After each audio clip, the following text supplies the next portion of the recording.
Hello, welcome to the Sprocketwalker channel.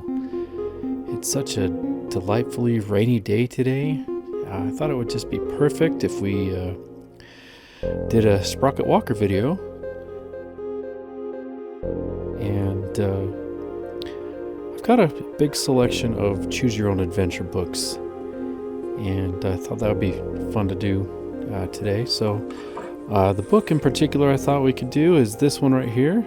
It's the Ghost Hunter. So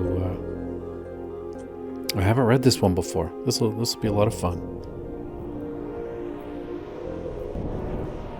Let's begin our reading of Choose Your Own Adventure number 52, Ghost Hunter, by Edward Packard and illustrated by Ted Enik.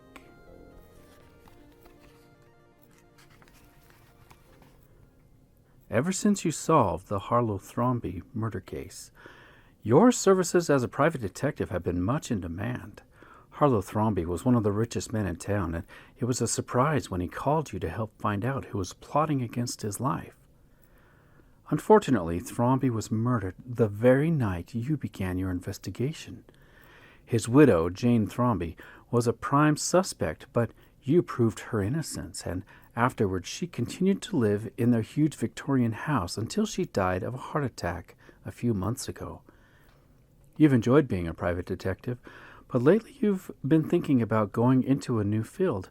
In fact, you've decided to become a ghost hunter. What got you interested was a magazine article on the subject. The author said that in most cases, a haunted house was once the scene of a murder. This fact tied in with some news you'd heard recently. After Jane Thrombey died a few months ago, a man named Howard Grimstone bought the Thrombey place. Neighbors say that strange things have been going on there. Lights on late at night, guard dogs patrolling the grounds, weird sounds coming from the house. The more you think about it, the more likely it seems that the ghost of Harlowe Thrombey has come to haunt the house where Thrombey was murdered. Another thing in the article caught your eye. The article said that Professor Zyback, who's supposed to be one of the world's leading authorities on ghosts, works at the Institute for Occult Studies only a few miles from where you live. The author did not seem to have a high opinion of Dr. Zyback, however. In fact, he said this: "Although Dr. Zyback has interviewed hundreds of people who claim to have seen ghosts, he admits he has never seen a ghost himself.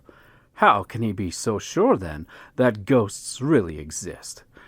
Doesn't he know that people have a way of seeing what they want to see, or what they're afraid of seeing?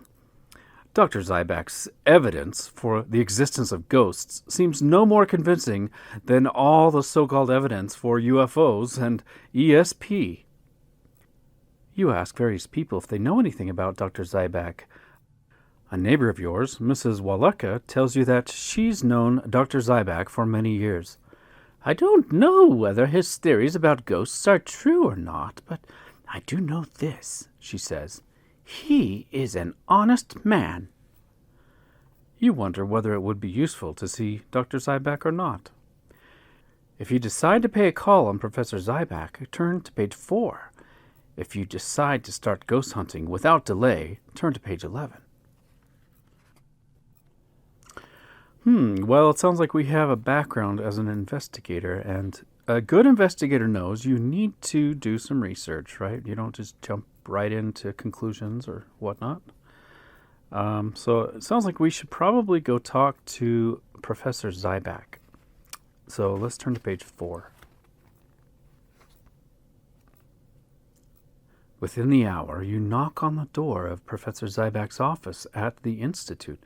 A moment later, you are greeted by a tall, slim man wearing a tweed vest and polka-dot bow tie. He ushers you into a tiny office, which is made even smaller by huge stacks of books piled up against the walls. "Sit down and make yourself comfortable." The professor taps the ashes out of his pipe and snuffs some tobacco, but evidently deciding you might not want to sit in a room full of smoke, he lays the pipe down on his already cluttered desk. "What can I do for you?" I'm sorry, but I have to go to a meeting, and I only have a few minutes. Well, you say, clearing your throat, I read that you've done a lot of research on ghosts. I thought maybe you could give me a few tips.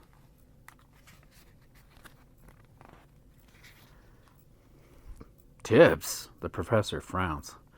Well, it's a very complicated subject, not one that boils down to a few tips. That being said, I will tell you this. Number one, ghosts exist, but they normally don't exist in the way which we are aware of their existence, so much of the time it doesn't matter whether they exist or not. I don't quite follow, you start to say, but the professor interrupts you with an unpraised finger. I'm not surprised you can't follow. It's very complicated, as I say, but what I say next you can follow. Number two, ghosts don't hurt people. You are more likely to be hurt if you run from a ghost than if you go toward it. The professor takes a gold watch out of his pocket and looks at it. Oh, so I'm very late. As he gets to his feet and grabs his jacket from the coat stand, he waves his pipe at you. Goodbye. I wish you luck. Good day. Before you can even thank the professor, he's out the door. You glance around the cluttered little office a moment and then head for home, thinking about what he said. Turn to page 11.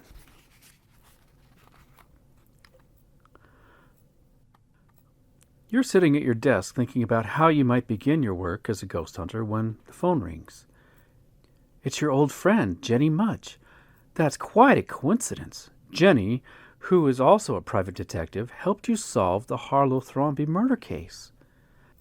How are things, you ask? Jenny replies in her usual lively voice. Very fine. I've stopped being a private detective and decided to become a ghost hunter. That's amazing, you say. Great minds think alike. I was just about to go see if I can find out whether Harlowe Thrombey's ghost has returned to haunt his old house. Could be, Jenny replies, but I've learned of a house that, by all reports, is definitely haunted. It's just a little way out of town, the Gray Mansion. It's been empty for a long time. The place is so haunted, weird, cursed, whatever you want to call it, that no one will go near it. I called you to see if you would like to go out there with me this Saturday. If you decide to join Jenny, turn to page 14. If you decide to hunt for Harlowe Thrombey's ghost instead, turn to page 18. Personally, I think Jenny's mansion sounds more like a haunted house, and she says it's definitely haunted. So that sounds more interesting to me. That actually sounds like a haunted house. Now, this other one just sounds like the guy's doing weird stuff at night. He's got guard dogs out there making weird noises. I mean, it's probably interesting, whatever the guy's doing in the Thrombey mansion, but if we're going to be a real ghost hunter, we got to go check out this haunted mansion. So we're going to go with Jenny. We're going to turn to page 14. When you arrive at Jenny's house on Saturday, she greets you excitedly. The Gray Mansion is still empty, she says. Then what are we waiting for? You reply. Nothing, now that I've found my flashlight, Jenny answers. There's a light drizzle falling, and the sky has an oppressive leaden look when you reach the top of a hill and look up at the huge Tudor house. Its turrets lean and its porches sag from decades of neglect. The massive front door is bolted shut, but halfway around the house you find an unlocked door that leads to a butler's pantry. You've hardly reached the somber, musty hallway when you hear a wailing, moaning sound that raises and falls in pitch over and over. This way, Jenny says, her voice a little shaky. You follow her into a large room with massive oak tables and chests, and chairs covered with dark brown leather. Your eyes fix on the great stone fireplace. The wailing sound is louder now and is coming straight from the fireplace. Maybe it's only the wind, you say. Jenny clutches your arm tightly. The wind never sounds like that. Then I guess it's a ghost. Jenny places her mouth close to your ear. If we're going to trap it, we have to surround it. One of us must go up on the roof and shine the flashlight down the chimney while the other watches the fireplace. How can we get up on the roof? I noticed an upstairs porch on the left side of the house, Jenny answers. It wouldn't be hard to swing onto the roof from there. Do you want to try it, or shall I? If you say you'll go up the roof, turn to page 41. If you decide to stay by the chimney, turn to page 55. Well, I think we should have Jenny go up on the roof. After all, this is her idea. So we're going to stay by the chimney. So turn to page 55.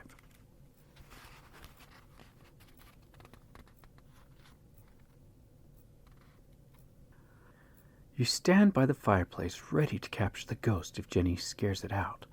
The wailing and moaning have stopped, and you wonder if it's because the ghost knows you are tracking it down. Perhaps it's like a wild animal that, once it knows it's being stalked, freezes and waits, ready to flight or flee if its adversary comes upon it. Very slowly, you inch toward the fireplace.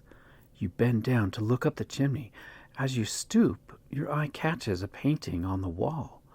One of those portraits that is painted so that the eyes seem to follow you wherever you move. You stop, hypnotized by those eyes. You wonder if you are looking at a painting of a man whose ghost now haunts this house. You shiver as the chill air coming down the chimney seems to wrap around you. Suddenly, a scream from Jenny up on the roof. It's in the attic! I've got to get down! I almost fell! If you run to the upstairs porch to see if you can help Jenny, turn to page 79. If you run upstairs to the attic, turn to page 60. I think we better go help our friend Jenny before we pursue this ghost. Oh no. Okay. You run upstairs and out onto the second floor porch. Jenny is clinging to the roof, slowly working her way down. The roof is too steep. She slips. She's sliding off the roof. You reach out and grab her wrist, pulling with all your strength. You lift her up to the porch railing. Thanks, Jenny says, shaking as she slides off the railing and onto the porch. That face! It was horrible. Please, let's get out of here. You and Jenny head back down the hill, happy to have escaped from the gray mansion, alive and sane. You didn't trap a ghost, but at least you found one, or so it seems. And you can consider yourself a fully qualified ghost hunter. The end. So, it sounds like we've won, I guess, because we've become a ghost hunter, but we didn't see the ghost. Jenny saw the ghost. So, I don't know. Let me know in the comments. What do you think we should do? Should we go back and go up into the attic? Should we go explore the Thrombey mansion after all? Or, I don't know, make different decisions? You know what? Let's just go back one decision. We'll take this. We get one do-over, okay? We're going to go back. Let's check out what was in the attic. It's on page 60, right? Turn to page 60, and we'll continue as if that's what we had chosen all along. We're going to go up to the attic. You rush up to the attic and boldly throw open the door. Before you is a thin, frail figure. His face is pale and his eyes have a hollow look. He turns and lurches towards you. You start to scream, but stop. It's not a ghost, but a live boy. About 16, you'd guess. His face has a gentle expression, and he looks more frightened than frightening. Please, don't tell them about me, he begs. You step forward to look more closely at this poor, tattered figure. Who are you? My name is Lewis. I ran away from home. I've been living here for 2 months. I make these weird noises to scare people away. If they find out I'm not ghostly, they'll kick me out, and I have no other place to stay. Hello? Are you up in the attic? It's Jenny's voice from downstairs. She must have safely gotten off the roof. Yes, come on up, you call back. Turning back to Lewis, you introduce yourself, but Lewis does not offer to shake hands. Why did you leave home, you ask? It must have been pretty bad for you to choose this kind of life. Turn to page 65.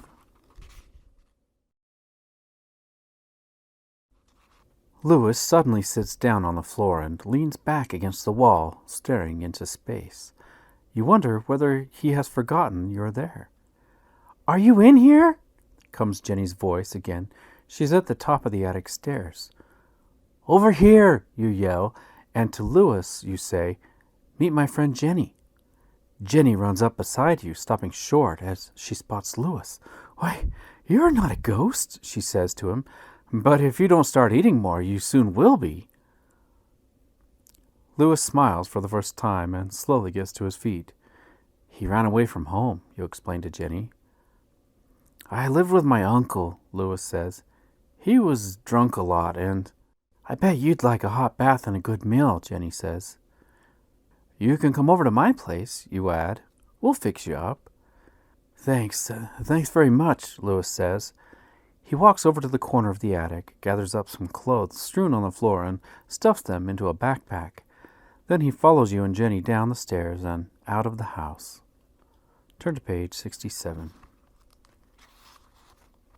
"Louis, is there anyone else you could live with besides your uncle?" Jenny asks as the three of you walk down the road. His face brightens for a moment. "My half-brother lives in Alaska. He said I could come up and live with him, but I'd have to raise my own bus fare, and that's a lot of money." "Maybe so," you say, "but we'll help you find a way." "You could even join our team of ghost hunters," Jenny says with a laugh.